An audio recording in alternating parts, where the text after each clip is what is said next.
Hi guys! So, welcome back ulit sa aking channel and may nakita ulit akong online lending app na naman guys and i-check natin kung maganda ba siya kasi ang sabi niya dito is mas mataas daw ang rate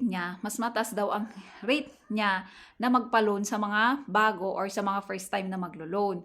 So, i-check natin siya. So, bago tayo mag-proceed guys ay mag-a-allow lang tayo dito. So, 'di ba lahat naman ng lending app ay kailangan mag-allow muna tayo dun sa mga permission nila para makapag-proceed tayo.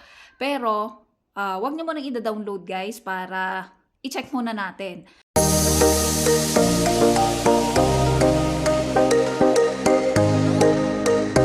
Ang sinasabi ko ngang application guys na loan application nito ay ang Yescom Lending. So, ang sabi niya dito ay exclusive for new users. So, ibig sabihin, mataas ang rate niya talaga na magpa-loan sa mga bago or sa mga new users lang.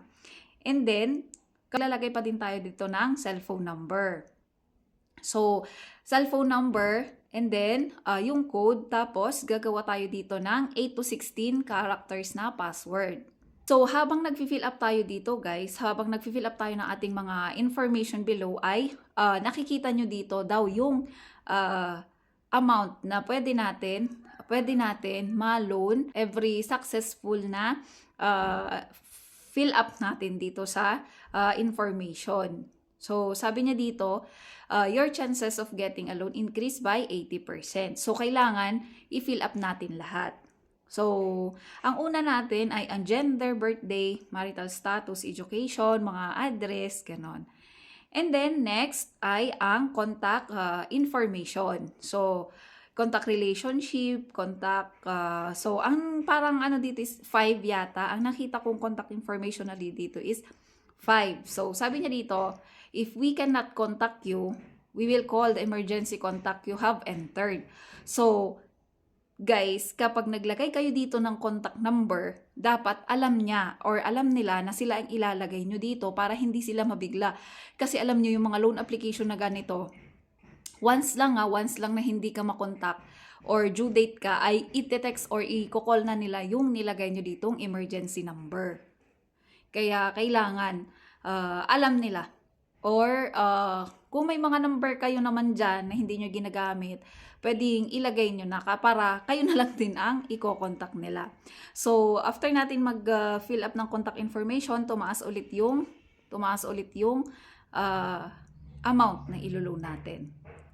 And then next, KYC guys, yung know your customer na mag-picture tayo. So, ayan, sabi dito is no mask, no hats, no too dim, sabi niya. And then, please take a clear photo of certificate. Photocopies are not acceptable. So, dapat original ang ilalagay nating photo dito, guys. So, dito, dahil humid lang ang meron ako, ID, yun ang ilalagay natin. So, yung sa type of certificate, guys, ID yan, hindi siya certificate. Yan, and mag-upload lang kayo dito ng primary IDs nyo.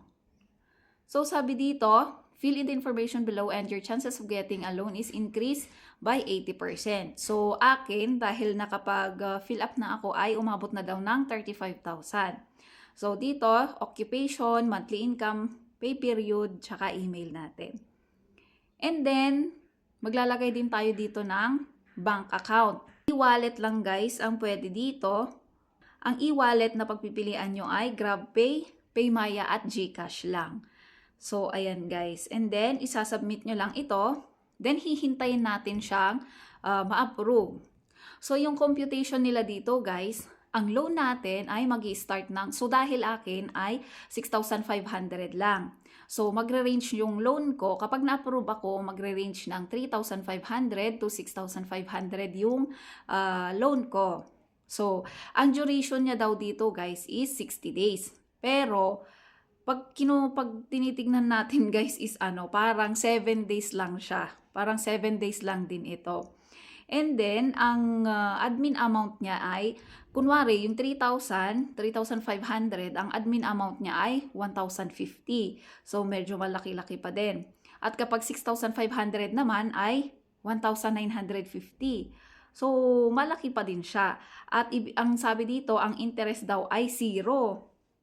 So, ang actual daw lang na marireceive natin doon sa 3,500 hanggang 6,500 ay 2,450 hanggang 4,450 kasi nga meron silang admin amount.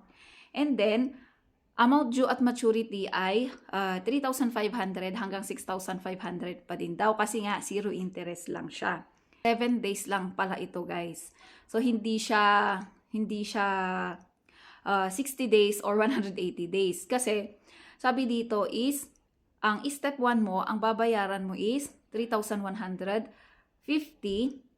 And then, sa next 7 days ay 175. And next 7 days na pang 160 ay 175. Pero wag nyo nang i-mind yung step 2 at step 3 kasi ang totoo niyan is 7 days lang ito. Kahit mabayaran nyo lang yung, kunwari nabayaran nyo lang yung step 1, at hindi nyo na mababayaran yung step 2, hindi na sila mangungulit doon, guys. Basta nabayaran nyo lang yung step 1. Mangungulit man sila pero after a few days, wala na yan. Kasi principal, nabayaran nyo na yung principal niya. So parang interest na lang din yung babayaran nyo sa kanila sa step 2 at step 3. So ayun, guys. Pero medyo malaki din yung admin fee nila kasi may admin fee sila, guys, and 7 days lang ito. So paano na kung 10,000 ang pinaloan sa inyo, 'di ba? Tapos 7 days lang siya, di mabigat sa bulsa, hindi siya installment. So guys, Yescom ay hindi installment at parang 95% nga siya nagpapaloan sa mga bago lang. So kung kagaya sa akin na ang dami ko nang na-applyan ay mukhang malabo na. Kasi yung iba, hindi ko na binabayaran yung interest niya. Minsan ang binabalik ko na lang is yung principal. Kaya minsan yung ibang ganitong application ay hindi ako pinapaloan. Pero sa GCash, Paymaya, yung mga legit talaga na application ay pinapaloan pa din naman ako. So, ayun, guys, parang maganda lang siya sa una kasi parang sabi is exclusive lang daw sa mga new users ito.